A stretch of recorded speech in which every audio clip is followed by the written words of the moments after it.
अस्सलाम वालेकुम स्टूडेंट्स, हम चैप्टर नंबर 1 के जो प्रॉब्लम्स पढ़ रहे थे एल्गोरिदम के प्रॉब्लम्स। तो फर्स्ट 5 जो है वो हमने सॉल्व कर लिए थे।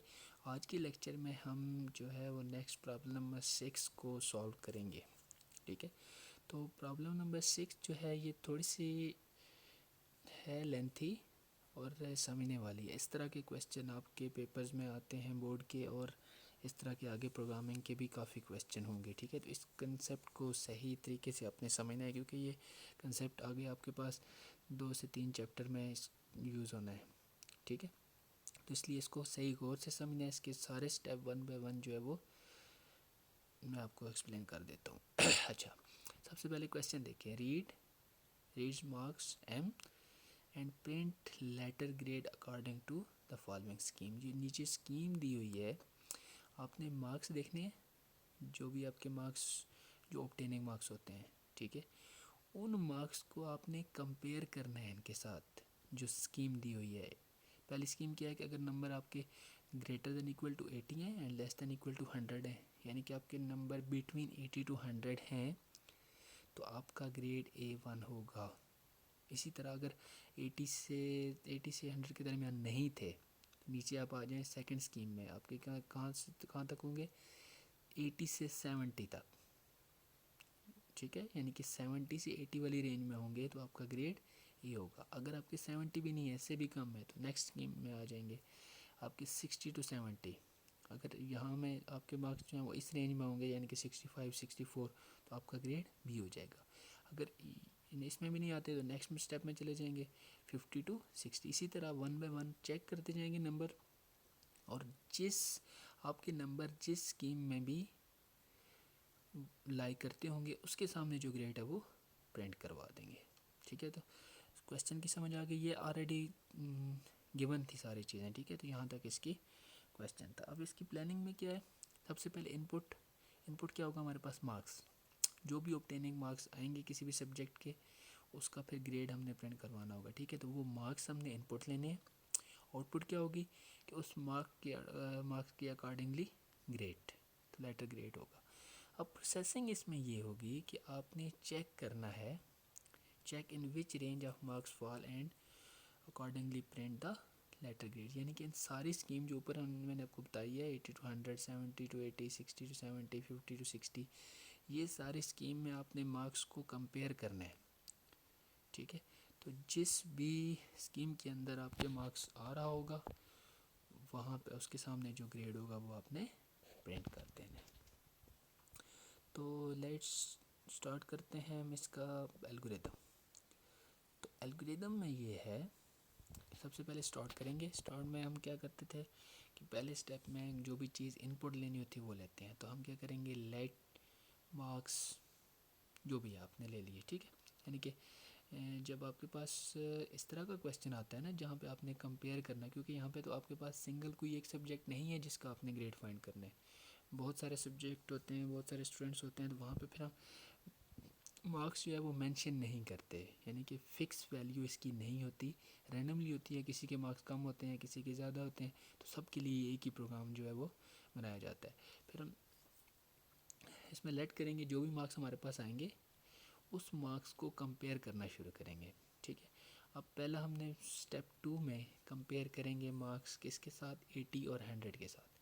कि अगर आपके मार्क्स ग्रेटर देन या इक्वल टू 80 है, ये जो दो साइन होते हैं ना, ग्रेटर देन इक्वल टू, इसका मतलब ये होता है कि आपका 80 भी इसमें इंक्लूड है, यानी कि 80 81 82 इससे लेके 100 तक अगर आपके मार्क्स आते हैं, तो आपका प्रिंट क्या होगा, ग्रेड A1। ठीक है, और अगले स्टेप में आएगा स्टेप 3 में, गो टू स्टेप नंबर 13 में आपके पास जो है वो स्टॉप कर देगा। ठीक है, क्योंकि स्टॉप वाला इसलिए इसमें लगाते हैं क्योंकि अच्छी जो एफिशिएंट प्रोग्रामिंग होती है, कोड होता है, वो यही होता है कि जैसे ही आपकी रिक्वायर्ड सॉल्यूशन मिल जाए, तो बाकी सारे की सारी स्टेप्स को स्किप करके डायरेक्ट उसको स्टॉप कर दे। ठीक है, तो इसमें जो गो टू कमांड यूज़ होगी, उसका काम यही होता है कि आपका एक स्टेप से नेक्स्ट स्टेप पे जंप के लिए यूज़ होता है। ठीक है, तो अब यहाँ पे हमारे पास वो कह रहे हैं कि अगर आपके मार्क्स 80 से ग्रेटर हुए तो प्रिंट ग्रेड A1 करा के नेक्स्ट स्टेप में जाके उसको 13 स्टेप में जंप करवाएगा और 13 स्टेप नंबर 13 पे क्या है, स्टॉप, तो उसको स्टॉप कर देगा क्योंकि हमें जो रिक्वायर्ड चीज़ थी वो मिल गई है उसकी, क्योंकि मार्क्स आपके ग्रेटर देन 80 थे, ग्रेड आपका A1 आया, स्टॉप हो गया। अगर नहीं होता अदरवाइज, सेकंड कंडीशन इसी के आगे देखें, अदरवाइज अगर मार्क्स नहीं है then go to step number 4, फिर अगले चौथे में जा स्टेप नंबर 4 में जाके उसको नेक्स्ट स्कीम के साथ कंपेयर करेगा। अब नेक्स्ट कौन सी हमारे पास आती है, 70 to 80। अब पहला हमने चेक कर लिया 80 से बड़े नहीं थे, उससे अगला हम 70 पे देखते हैं। अगर हम हमारे marks greater than equal to 70 है, यानी कि ये 70 है, 71, 72 इस तरह 79 तक अगर इस रेंज में आ रहे हैं तो इसी तरह प्रिंट क्या करेगा, ग्रेड उसका A, और स्टेप नंबर 5 में जाके गो टू स्टेप नंबर 13 उसको स्टॉप कर देगा। अदरवाइज अगर 70 से भी बड़े नहीं होते, otherwise go to step number 6 में जाके वो दोबारा इसको कंपेयर करेगा। जिस तरह ये स्टेप्स लिखे हुए हैं मैं साथ साथ स्टेप्स बोल रहा हूँ, आपने इन्हीं स्टेप्स को फॉलो करना है कि अगर मार्क्स ग्रेटर देन 70 होते हैं तो स्टेप 5 में जाएगा, अगर नहीं होते अदरवाइज तो स्टेप 6 में जाएगा। स्टेप 5 उसको कहाँ पे ले जाएगा, स्टेप नंबर 13 के ऊपर, और उसको वो स्टॉप कर देगा क्योंकि स्टेप 5 के ऊपर देखें गो टू कमांड लगी हुई है। गो टू कमांड का पर्पज़ ये होता है कि एक स्टेप से नेक्स्ट स्टेप के ऊपर जंप करवाना, ठीक है, यानी कि बीच वाले सारे जो स्टेप में उनको स्किप करके डायरेक्ट स्टेप नंबर 13 पे ले जाएगा।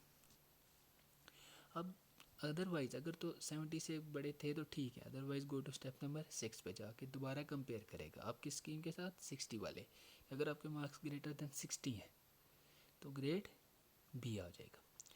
B आ गया, अगर तो 60 से ग्रेटर थे या 60 या उससे ग्रेटर तो फिर वो स्टेप नंबर 7 में जाके उसको स्टॉप करवा देगा। Otherwise go to step number 8। अब देखिए 8 में आके वो देन फिर से उसको कंपेयर करवा रहा है किसके साथ, 50 के साथ। अब 50 अगर तो आपके marks greater than equal to 50 है then grade C, otherwise go to step number 10 में जाके फिर आपके पास कंपेयर कर रहे हैं मार्क्स को किसके साथ, 40 के साथ। अब यहाँ पे अगर आपके marks greater than equal to 40 है देन प्रिंट ग्रेड D, ठीक है, तो उसको फिर अगर तो आपके मार्क्स यानी कि 41 या 45 आते हैं, ठीक है, तो क्या करेगा, स्टेप नंबर 11 पे जाके जंप करवाएगा स्टेप नंबर 13 के ऊपर, स्टेप 13 पे क्या है, स्टॉप, तो उसको स्टॉप कर देगा। अगर 40 भी नहीं है, इससे भी कम है, अदरवाइज तो फिर गो टू स्टेप नंबर 12 पे जाएगा। अब 12 पे दो कंडीशन लगी हुई हैं, क्योंकि आखिरी कंडीशन में ये होता है कि आपके पास लास्ट कंडीशन में इसमें कि अगर आपके मार्क्स, क्योंकि पासिंग मार्क्स 33 होते हैं, कि अगर marks greater than equal to 33 हैं तो ग्रेड E आएगा, अदरवाइज ग्रेड F आ जाएगा। अब यहाँ पे आगे कोई ऑप्शन नहीं होता, डायरेक्ट फिर F लगा देते हैं, ठीक है। तो स्टेप नंबर इसमें क्या करेगा 12 में कि मार्क्स अगर ग्रेटर देन 33 हैं तो ग्रेड E प्रिंट होगा, अदरवाइज़ आपका ग्रेड F लगेगा और नेक्स्ट 12 के बाद स्टेप 13 आता है, वहाँ पे स्टॉप हो गया, ख़त्म हो जाएगा। तो ये था इसका एल्गोरिदम कि हम अपने मार्क्स के अकॉर्डिंगली ग्रेड प्रिंट करवाना है। फ़र्ज़ करो आप एक एग्जांपल करते हैं, फ़र्ज़ करो आपके मार्क्स आते हैं 65, ठीक है, तो आपका ग्रेड कैसे होगा, जब वो पहले स्टेप में जाएगा ना स्टेप नंबर 1 में, तो लाइक मार्क्स जो आ जाएंगे M इज़ इक्वल टू 65, वो पहले में स्टेप में आएगा, क्योंकि हमें पता है मार्क्स 65 है, वो आपके पास आ जाएंगे 6 स्टेप पर, लेकिन कंप्यूटर जो होता है वो 1 बाय 1 चेक करता हुआ आता है, ठीक है। वो क्या करेगा, पहले कंपेयर करेगा 65 को 80 के साथ, क्या 65 is greater than equal to 80 है, नहीं, स्टेटमेंट फॉल्स हो जाएगी। फॉल्स होगी तो वो जो अगर नेक्स्ट लिखा ना otherwise go to step number 4, तो स्टेप 4 पे चला जाएगा। अगर ट्रू होती है तो स्टेप 3 पे जाता है, अगर फॉल्स होती है स्टेप 4 पे। अब 4 में आके यहाँ पे उसने फिर कंपेयर किया, क्या 65 is greater than equal to 70 है, नहीं, कंडीशन फिर से फॉल्स हुई, तो वो क्या करेगा, गो टू स्टेप नंबर 6 में चला जाएगा। अब 6 में देखें यहाँ पे आके उसके पास कंडीशन ट्रू हो रही है कि आपके पास 65 marks is greater than 60, then वो क्या करेगा, स्टेप नंबर 7 पे जाएगा और सीधा स्टेप नंबर 13 पे जाके स्टॉप कर देगा और प्रिंट आपका ग्रेड क्या करा देगा, बी, क्योंकि इस स्कीम में जो 65 वाली उसमें ग्रेड बी आया, तो आपका शो जो हो जाएगा आउटपुट में वो बी हो जाएगा।